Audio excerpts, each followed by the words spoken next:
Welcome back, everyone. This is the X Zone. I am Rob McConnell. We're coming to you from our broadcast center and studios in Niagara, Ontario, Canada. The X Zone is a place where people dare to believe and dare to be heard. And we're heard Monday through Friday from 10 p.m. Eastern until 2 a.m. Eastern, right here on the X Zone Broadcast Network, Talkstar Radio Network, Mutual Broadcast Network, and Simul TV. Now, if you'd like to send me an email, xzone@xzoneradiotv.com. On all social media sites, X Zone Radio TV. For the programming that we have available for you 24/7, 365 on the X Zone Broadcast Network, visit www.xzbn.net. And for our programming on the X Zone TV channel on Simul TV, www.simultv.com. And in the search engine on the page, type in X Zone. My guest this hour, X Zone Nation, is Margaret Dempsey. And Margaret has been interested in spirituality since the age of 9. She is the author of Female Kundalini, which was published in 2008.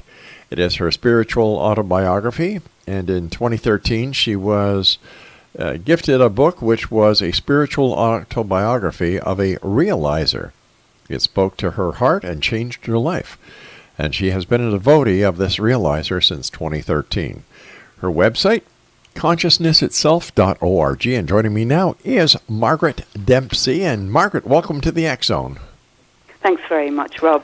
I just want to correct that website, Consciousness Itself, is really the website of a publication of that realizer. So it's not my website, but it's a really good website. So yeah, but it's not mine. All right, which one is yours? Well, I don't have one now at the moment. All right, so gotcha. Yeah. Okay, so tell us a little bit more about yourself. Tell us about the realizer. What is a realizer? I've never heard this phrase before. Someone who has realized why human beings suffer. You know, we all tend to suffer. I mean, I suffered. My journey started when I was 9, you know, because I had these really buck teeth, you know, these prominent front teeth, and I was teased mercilessly at school, you know, and I used to go home and I'd say to my mum, you know, I want these teeth, you know, gone, and she'd say, well, when you're 12, we'll give you braces. So I was at 9, you know, I mean, 12 was like eternity, you know, and so I realized that, you know, I couldn't do anything about it. It seemed like my parents couldn't do anything about it. I was a staunch Catholic. I was brought to Mass every Sunday, and I was told that this was God's house. You know, we were going to God's house. And so I thought, well, I'll start to pray to God, because this seems to be the only person. So my prayer was very simple. It was, dear God, take my teeth. And I don't know for how long that went on. But one day I was going to school on my own, and we lived in England at the time, in London. And in London at that time, the pavements are very uneven, or they were very uneven, you know. And so I was kind of skipping along, and I had my hands deep into the pockets of my coat, and I tripped on the pavement, and right there and then the 2 teeth came right out on the pavement. And it's hard to underestimate, you know, or over-underestimate the impact of that. You know, suddenly here was my prayer answered. Okay, it was answered very, very brutally, you could say. But it was answered, you know, those teeth were gone. And so that really did set me off on a path of really knowing that there was something that was greater than I was. And then...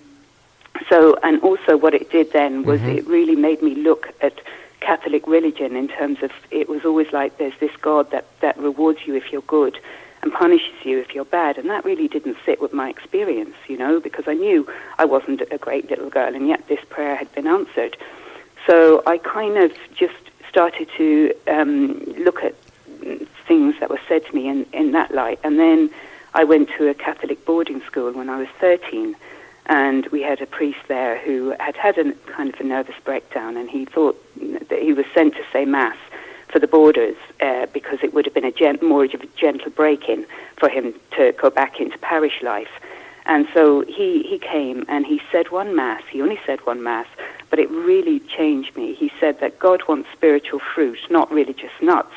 You can imagine how that went down in a Catholic boarding school with the nuns one side of us and the other boarders the other side. But something about that, something about the distinction between religious and spiritual really spoke to me. And I didn't know the difference, but I really came down on the side of spiritual. And in that moment, I made the decision that I was going to be spiritual. I had no idea what that was or anything. I was only 13.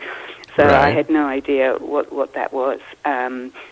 But then it's funny, you think you're in charge of your life, but suddenly things started to happen. And then in 1988, after that, I kind of explored a little bit through the occult. I did tarot cards, I did chirology, which is the Chinese art of hand analysis. I did all of that kind of thing. And then the teacher that was teaching the chirology, the Chinese hand analysis, said to me one day, I'm going to be starting an introductory course on Buddhism. And I was a bit like, what's Buddhism? Because I was like, all I knew was Catholicism. And he said, well, come along and, see what you think. And that night, that concept of karma for the Buddhism and things like that really spoke to me. And I really saw that there was a level of responsibility that we have to have for our own lives. And that had nothing to do with this God creator thing. So I did Buddhism for almost 10 years. So that's kind of a spiritual process, and it's a process that's open to everyone. Not everyone will take it because it's not easy, in certain ways, but it really is very rewarding. And then so I did Buddhism until 1997, and then I kind of felt that actually there was more here. I didn't know what there was, because Buddhism is quite it's a very high practice, if you like, but I felt that there was more. So I went to India, traveling around India, and I did a meditation retreat, which was 10 days silent in Bodh Gaya, and that was really quite amazing because it was silent, and so you feel that you want to talk to everybody, and then when the silence is broken at the end, you find you can't, that the ability to talk has gone. So silence is very, very powerful. So this is a roundabout way leading up to your question as to what's a realizer. Yeah. And so then in India, I met a man which he just said to me that life would get better, and I didn't know what that meant. So I came back, and then in 1998, I had an experience where sort of energy came up from the base of my spine up through my body. Mm-hmm. I didn't know what that was, but there is a phenomena in Eastern mysticism called Kundalini. Right. Now, I didn't know about this, Rob. I never knew about this. When I was studying Buddhism, because it was Mahayana Buddhism, didn't really speak about energies in the body. If I'd been doing Tantra, or Vajrayana, or one of those Buddhist philosophies, I would have learned about this energy that is at the base of the spine. But I didn't know about it, so I experienced this. And it really is a life changer, in terms of shifting consciousness. And that's what the spiritual process is all about. It's shifting your consciousness.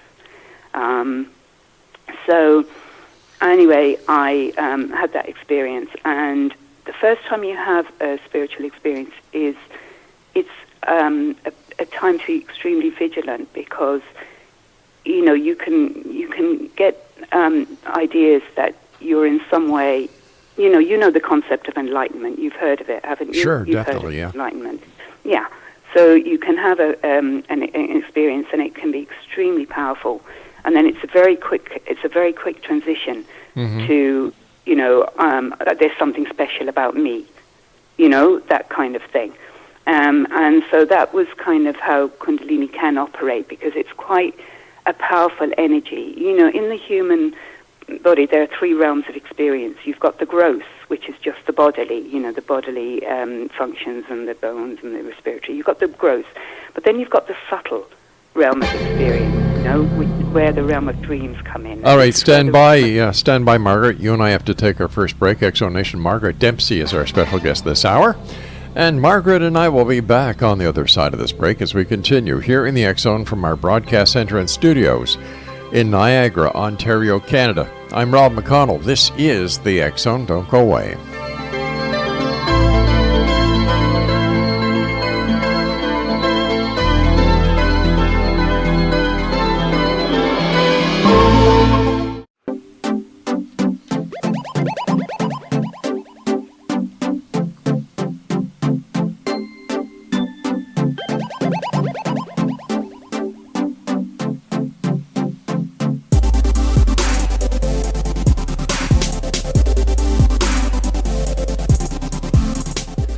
Welcome back, everyone. Margaret Dempsey is my special guest this hour, and I have to ask you, what is a realizer?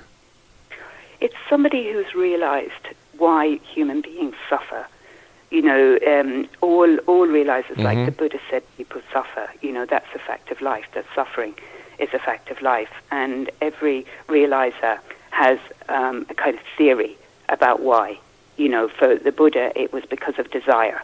You suffer because you have desires. You want to be with people, and then there are certain things you want to do, and there's certain things you want to avoid, and right. That's the source of suffering.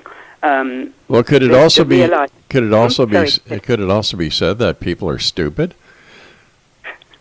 Well, people are loyal to the wrong master. They're loyal to their minds and their thoughts. And that's what the source of suffering is the bondage to mind and thinking. That's what my realizer believes, and that's what I have experienced in my own life. That when you think about it, that it's not what happens to us; it's our interpretations, it's the thoughts we have about it, that make us suffer. Is it possible? To give you, is it possible that since we don't have all the information that is necessary, at times we make mistakes? Yes, I mean, that is true. Yeah. But at the same time, instead of, looking at the source of the suffering, what we tend to do is try and numb it by doing different things. People out there, conventional people do it through drink and drugs and cigarettes and things right. like that. And mystics do it through trying to escape from the world, going into transcendental realms, which isn't it either. As a human being, we have a huge gift, which is to really look at, instead of trying to numb it or get rid of the suffering, just really look at it. What's the source of it? So what we have to do is face our demons. Exactly. Yeah. Instead of medicating them, face them and just Sure. see that all it is that it's just the pain of suffering that's caused from contraction, from our divine state of consciousness.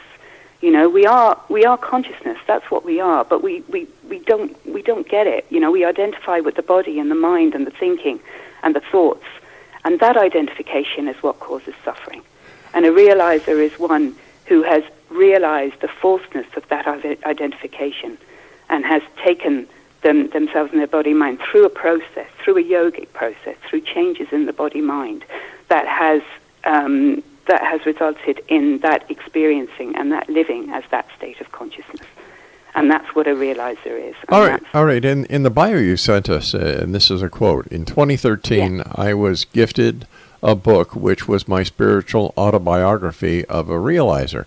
It spoke to my heart and changed my life. I have been a devotee of this realizer since 2013. So who is this realizer that you're a devotee of? This realizer he's called Adidas Samraj. He had a lot of names. People may have known him as Baba Free John or Darfree John. And the reason why this person spoke to me, and he's no longer in the body, he passed in 2008, is because all my life I had been doing spiritual techniques. I had been a Buddhist, I was doing those techniques, I was Kundalini yoga teacher, I was doing those techniques. Right. And none of them worked, they didn't work in terms of relieving me from the pain and suffering. And it was only when I read his autobiography where he said experiences or techniques aren't it. Techniques will not give you this lasting, abiding contentment and peace and happiness. That is what consciousness itself is. The only thing that will give that to you is a relationship, and it's a relationship to an adept realizer. It's a relationship to a realizer who not only has spoken about the process, but has actually gone through the entire process to be an avatar. And an avatar is someone who has actually gone through the whole process and then returns back. Well, let me ask you, what's the difference between what you're talking about now and Catholicism?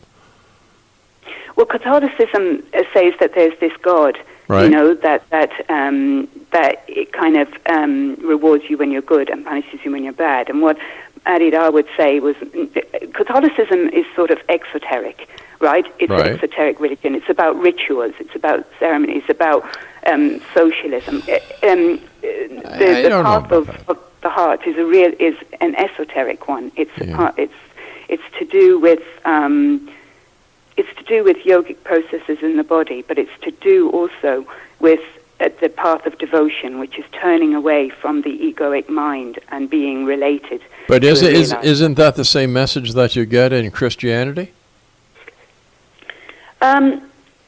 Yes and no. I mean, yes, in the form that when people are Catholics, they're turning, if you like, they're turning to a God. Right. You know, they are surrendering to a God. Well, is it possible that the people who turn to a God can be you turning to a realizer? No, because in many cases when people turn to God, they want God to make their lives better. In some ways, they haven't taken responsibility. But in order to make their lives better, the Bible teaches you that you have to do the work yourself. Yes, that is what the Bible teaches, and that's the original Dharma. But unfortunately, the reality is that people don't practice it that way. Well, I know a lot of spiritual people who practice different forms of spirituality, like you do, who don't follow the tenets of the spiritual philosophy that they're supposed to be following too. So what's the difference? Well, all I can tell you is that from the age of 9, I've been on this path. You know, that's why I gave you a bit of my history. Right. You know, because I'm not this wide-eyed girl, woman who's just found this person and is now kind of, no. You know, I mean, this was a big ordeal for me to do. Because in my book, Female Kundalini, which I wrote because I felt that Kundalini was it. I felt that, when it first happened, I thought, this is it. You know, this is what every spiritual seeker wants, is this Kundalini energy. It's at the base of the spine. You know, there's books written about it and everything like that. And I thought, I've got this. It's changed, my conscience. Why do I still feel there's something missing? Why do I feel it's just not it? Why do I feel that? Well, the Kundalini... So in 2013, when this book came in, and this person said, no experience is it. That for me was just like my heart went, yeah. So, I can't, look, I'm not saying to every, spiritual journey is like your DNA, or your fingerprint. It's completely individual to everybody. Right. And I'm not saying that this is the way. I'm just giving this interview from a personal point of view in terms of my own journey from going from technique to relationship and the difference that's made. But in the West, there's such this fear of but it's an egoic fear. That's what people don't realize, is this, reluctance to, surrender, to turn away from the egoic mind to a realizer, to put that trust in that realizer. How do you define an egoic mind? That's a really good question. The ego is a construct that's put together in language, but it's very powerful, and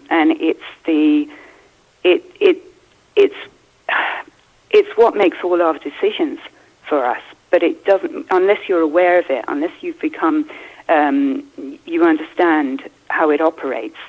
It just runs life. It runs life, and it runs it without people's awareness. Well, I have a problem with that, because I don't think that I let...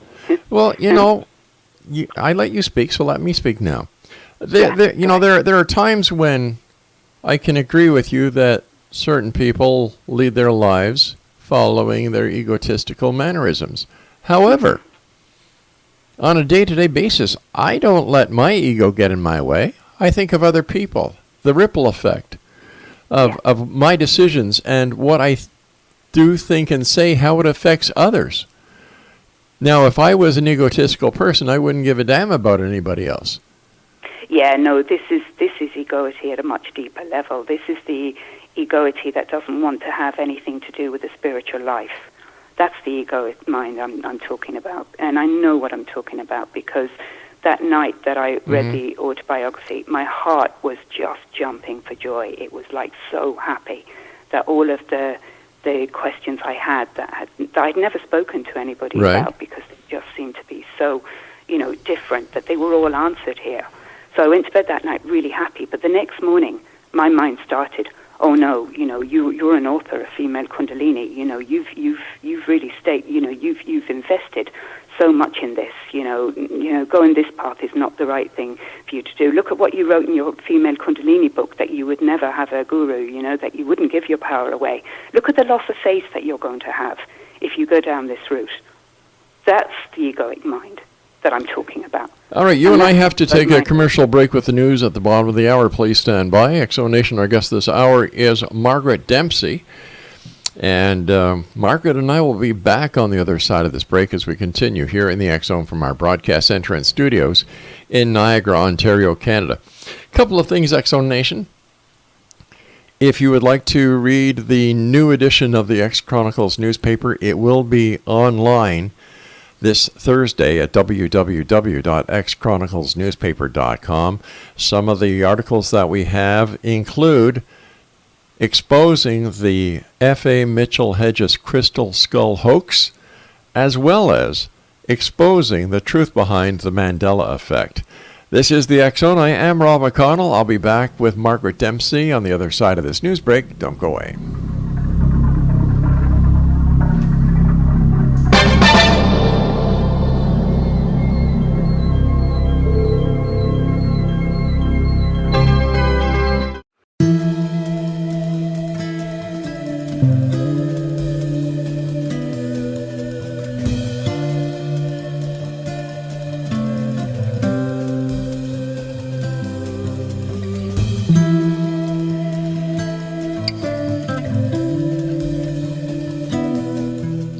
XO Nation, Margaret Dempsey is our guest this hour. And Margaret, let me ask you this. You were telling us in the previous segment about you received this book, and as you're reading it, it answers all your questions, and you felt something that you hadn't felt before. Could this be equated to the same way a person who reads a passage or a part of the Bible that really touches them in a special way, and they too would have this same revelation in their lives? Yeah, I mean, it is. It's a conversion of a kind, absolutely. The difference is that the conversion, when you read something from a realizer, is that let me speak about the heart, not the mind. The heart recognized the truth of it, and that's the truth that the heart wants to follow. And in someone that has another realization, it could be, I don't know, but there's the possibility that could be like a glimpse, that could be a first spiritual experience, which I spoke about, which is where you need a lot of vigilance, so that the spiritual ego doesn't get in there. All right, because there's a lot of for me, that was how I knew. Rob, I've been a spiritual seeker or searcher, since the age of 9. So, I knew, I'd read everyone. I'd read Aurobindo, I'd read Osho, I'd read everything that you could find. The wonder was that I hadn't come across Adida and any of his. But what were you searching for? What were you searching for?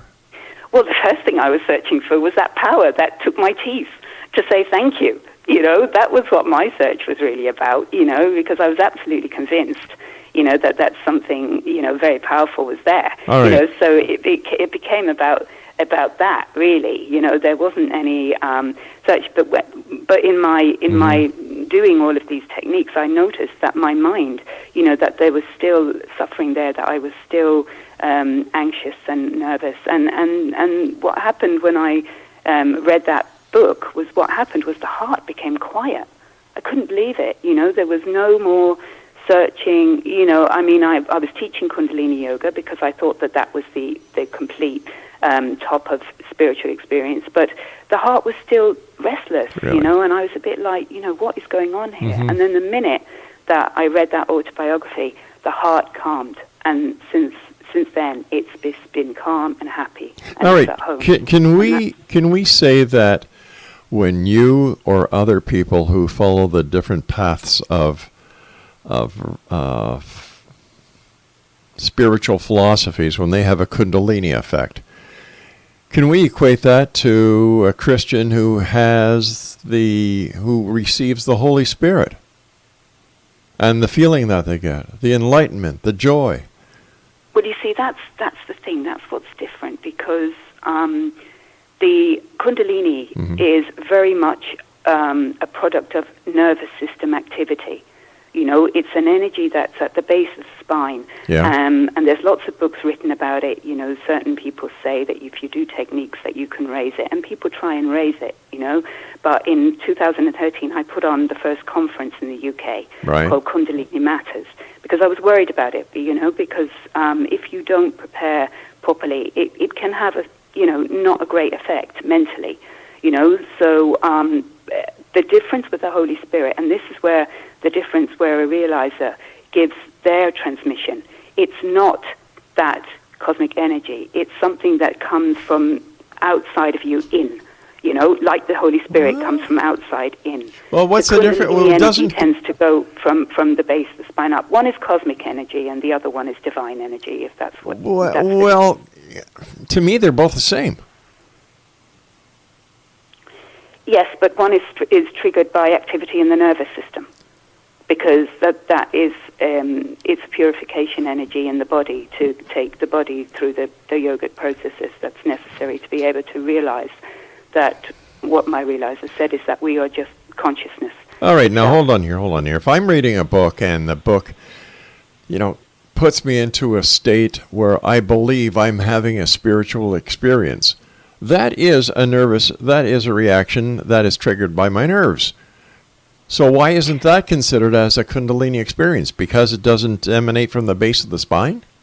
Yeah, I had that experience of emanating from the base of the spine, and then in 2013, when I became a devotee, I was initiated into the third. You know, there's 4 congregations in the school, and I was initiated into the third congregation. And at that point in initiation, the energy that came in was not coming up from the base of my spine. It came right down into my whole body, and it filled me with this kind of love and bliss and contentment.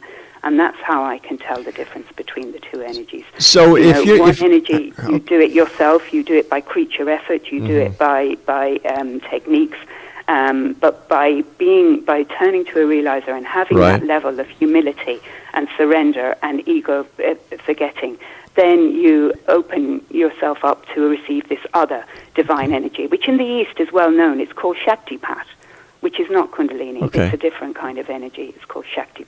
All right. So would you say that an initiation into the different levels that you've gone through could be equated to a baptism?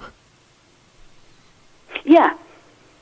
Okay. It could be equated to a baptism, Right. but the context for it is different. Your context is that you have, in some form taken a leap of faith, which I was ready to do after 30-odd years or 40-odd years of reading and stuff. Right. I was ready to do this because I saw the truth of it, and that's what I was ready to do. But everybody's path, like I said, it's like the fingerprint. Everybody's path is completely different. But the thing to do is not to ignore that heart urge to go for the sacred and mistake it and self-medicate by drugs and alcohol and cigarettes and things like that. But, these are very much, as you said in your front top of the show, it's a personal opinion. I'm not telling everyone to live their life. I'm just giving my journey. Oh, sure. And I'm just promoting. I'm just talking about, I'm trying to undo some of the damage that's been done in the West about not wanting to have a guru-devotee relationship. Why did you change? You were starting to say promoting, and you caught yourself. Yeah, I know. I am promoting. Right. Promoting because the guru-devotee relationship has got such bad press, you know, and yet it's the only thing from my experience, my 40 years of experience of doing techniques. Right. They don't work. If you're interested in enlightenment, if you're really serious about it, and you really want to have that experience, that state of consciousness that's free from suffering, and that's full of love, bliss, contentment, if you're really serious about that, then not technique, but a relationship to a realizer is essential. If you're not, you know, and it's not something that everybody is interested in, like you said to me at the top of this interview, what's a realizer? So obviously, and correct me if I'm wrong, and I am sorry if I've made this wrong presumption, but spirituality or an interest in spirituality is not something that features very high for you. Would I be right for that? No, you're very wrong. Okay. You're very wrong. It's just what I gleaned from when you said to me, what's a realizer? Well, because I've never heard of that before. Have you heard of... That doesn't mean I'm not spiritual, because I am a Christian, which means that I believe in the spirit of Christianity, which makes me a spiritualist. Yeah. It comes down to, you know, the type of I suppose, realizers. You know, they would tend to be esoteric. You know, they tended to be focused on yogic processes in their own bodies. You know, like Osho and that. But they were different too, because they were dealing solely with techniques. As such, with Adida, he's really clear. You know, he doesn't offer any techniques. Yes, there are certain practices, but they're not done to achieve anything. They're done as a response to the heart's attraction to him. You know, and so in that way, they're not done with any kind of effort or struggle. They're just done in response. So the whole path of Adida, or Adidam, or the reality way of the heart, is the way of heart attraction to him. And you know, I can honestly say that since 2013, since becoming a devotee, my life has just been so different in terms of how it flows, how it just, how it comes together, and how my self-understanding and how my understanding of spirituality has just, you know, just deepened. If spirituality is as real outside of religious philosophies, how come there are so many different types of spirituality, so many different types of philosophies? Think about that, because I've got to take my commercial break for the final segment of the show, so please stand by. Exonation, our guest this hour is Margaret Dempsey. And Margaret and I will be back on the other side of this break as we wrap up this hour here in the X Zone from our broadcast center and studios in Niagara, Ontario, Canada. I'd like to say hi to a very special listener and a good friend of mine, Joe Gurney, who was the chief engineer at 610 CKTB when I was there. Thanks to Joe and his many hours of patience with me when I was learning in the broadcast industry. Here we are today, 30 years later. Still in the X Zone. And now, the X Zone TV channel on Simul TV. Joe, if you're listening, my friend, thank you for all you've done, especially your friendship. Now there's a man who knows what having a heart is all about. We'll be back on the other side of this break. Don't go away.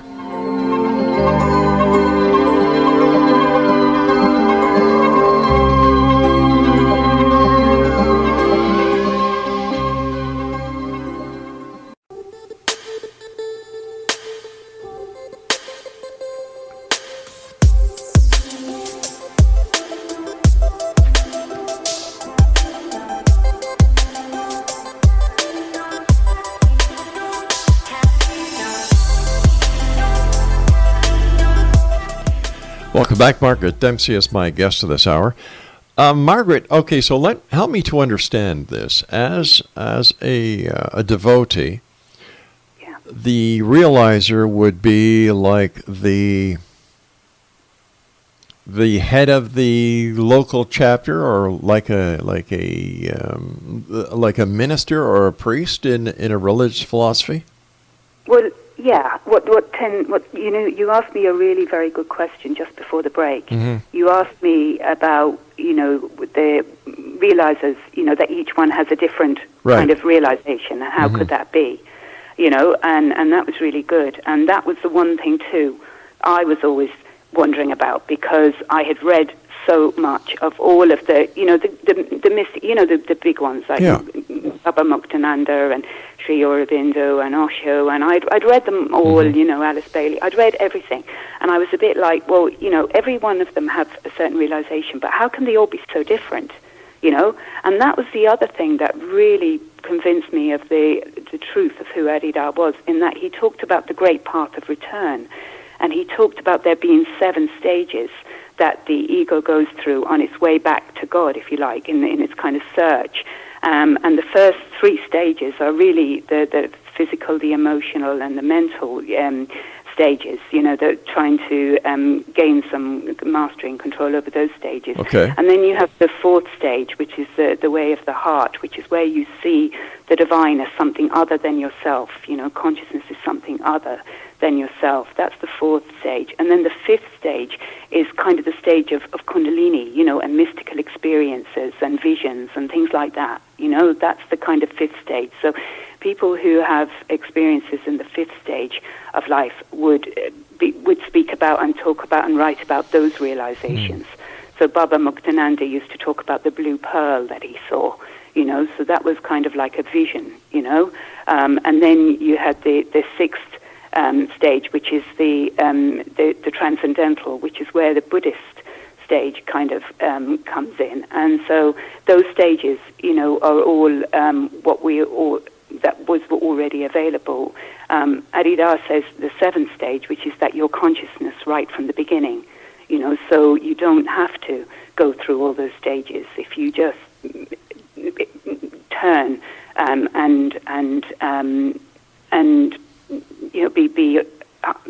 be humble enough to follow the reality, 3 ways of Adidam, which is really radical devotion, right life practices, and perfect knowledge. You said that there was negative press, and that you wanted to basically set the record straight. Now, what is that? What kind of negative press have you heard of?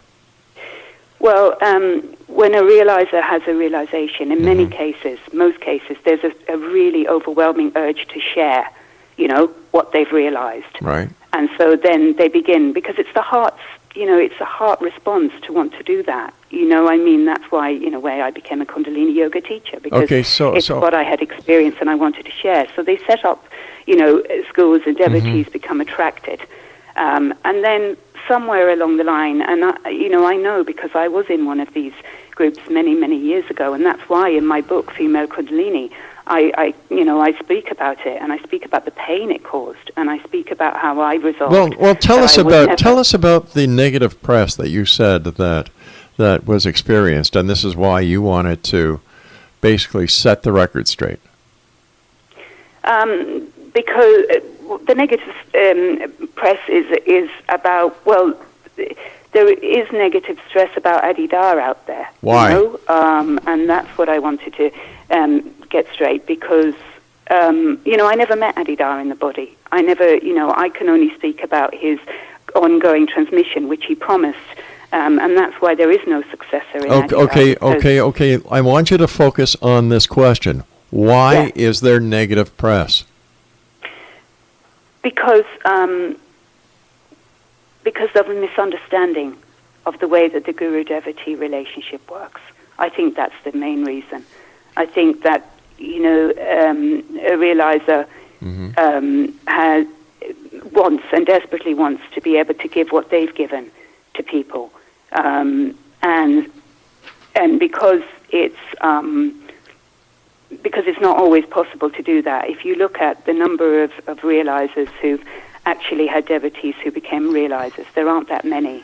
But every realizer really wants people to be able to have Okay, that so where does the negativity come in from the press?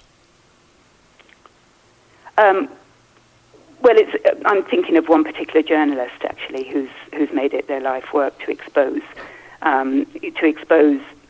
different realizer groups, and I just think that the whole principle of the devotee relationship is not understood. Well, you know what? Being on the outside, this sounds a lot like a cult. It is if you're worshipping, if you're devoted to the person as a person, but if you recognize their state of consciousness, that's what you become devoted to. You become devoted to wanting that state of consciousness. I never met Adidar in the body. Okay. I never met him when he was alive, so I've got no reason to be, devoted to his person. I'm attracted to his person, but I'm not devoted. What I'm devoted to is his state of consciousness, his freedom, his love, bliss, his contentment, his absolute, and the fact that I resonate with everything that he has gone through as something that I've gone through. So that's what I'm devoted to. Okay. I couldn't, I didn't know him in the body, so why would it be a cult for me? All right, so answer me this. If you've never met him, yeah. How do you know what he said is true? A lot of people write a lot of things in a lot of books that are strictly fiction. Or how many people have had 40 years of experience in this path, and then they come across something? I've spoken to quite a few over the years. Yeah, well, that's I'm only talking about my own experience in this interview, and that's what the heart never lies. That's true. The heart does not lie. The mind can make up all kinds of things and thoughts, but the heart, and as I said, my heart is happy and at home, and I can't give you any more than that, and you ask me, how do I know that what he says is true? How do you know? I don't, but the heart does, and the evidence in my life and the relationships I have now and how happy I am now. Well, there's a good question. How has being a realizer or being a devotee of a realizer changed your life on a day-to-day basis? I'm happy. I know that might seem really trite. No. Happiness is important in a person's life. Yeah, I'm happy. I'm really able to, I know that this life, beautiful as it is, fantastic as it is not ultimately designed to fulfill. And so I know that, and my own experience of that has taught me that. Okay. And so when I have accepted that, and he calls that positive disillusion. When you actually do really see that this life isn't function to work out, then that's okay. You can let this life be as it is. All right, because we're running very low on time right now. We have less than 2 minutes. I have to ask you, what, based on being a devotee of a realizer, what happens when you die? What happens when this physical body just gives up? Well, I don't know because I haven't died, Rob. But I can only speculate. And what I feel is, as a devotee of a realizer, that yes, my body will go, the elements will go into the ground, but the consciousness, my consciousness that has committed itself to realize the consciousness that Adidar is, not the cultic figure, but the consciousness, his consciousness, that consciousness will carry me through to the next part of my journey, which is as his realizer, or as his devotee, because that's what he's promised. He's promised that although he's no longer here in the body, that his transmission, he is here and his transmission is here. And I can just have to, hand on heart, say that is so true. Have you felt it? Yes. As I said to you, when I became that third congregation devotee, the energy that came down from down through the head was different to the Kundalini energy that came up through the spine. How many members are there in your congregation? Well, not many. This is the unfortunate thing. We've only got less than 1,500 because of you know, as he said, it's a hard, but it's a happy school, you know, because everybody wants techniques. You know, people do yoga because it's a technique. People do meditation because it's technique. The idea of relationship is like, no, not going to do. And yet, that's paradoxically, that is where the real happiness. But it's counter-egoic. You know, the ego wants to do the techniques. The ego wants to, you know, do the things. The ego wants to get. But the relationship is kind of turning away from the ego, and this is why it's so difficult to really do. And he accepted that. He said, you know, the world is run by egoity. You know, until people wake up to the impact of the ego and the danger it's doing, not just individually. All right, Margaret, we have to say so long for tonight because our time has just run short. And Exonation, our guest this hour has been Margaret Dempsey. Unfortunately, the young lady does not have a website I can point you to, but there you go. It's she does have a book, so I'm sure if you Google her name and look for autobiography of a realizer that you'll be able to find it. Wow, another hour has gone by, and I will be back on the other side of this break as the X Zone continues with yours truly, Rob McConnell, from our broadcast center and studios in Niagara, Ontario, Canada. Are you a believer or are you a skeptic? To me, it sounded like a cult. It's funny that she couldn't find spirituality in an established religious philosophy, but she found it just by reading a book. Sounds very familiar, doesn't it? We'll be back. Don't go away.